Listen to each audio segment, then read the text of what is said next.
સાહેબ, તમારા જીવનનો સારથી કોણ? અર્જુનના જીવનમાં શ્રી કૃષ્ણ એના સારથી હતા.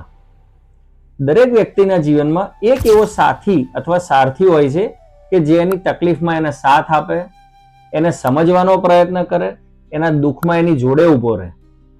એ વ્યક્તિ આગળ કેવી રીતે આવે એવા પ્રયત્ન કરતો રહેતો હોય છે. અથવા જો તમે આગળ આવવાના પ્રયત્ન કરતા હોવ તો આવો સારથી તમને મદદ કરતો હોય છે.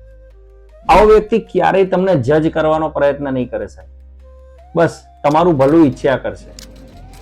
સારથી કોઈ પણ સ્વરૂપે હોઈ શકે છે, ચાહે તમારા જીવનસાથી હોય, તમારા માતા પિતા હોઈ શકે, તમારો બાળક હોઈ શકે, તમારા મિત્ર હોઈ શકે, અથવા કોઈ વડીલ મિત્ર પણ હોઈ શકે.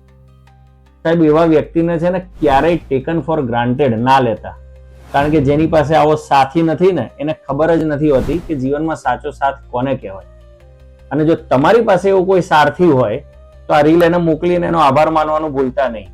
અને જો કોમેન્ટમાં તમે એનું નામ અને એનું રિલેશન લખશો ને તો મને ખૂબ ગમશે. બાપા સીતારામ.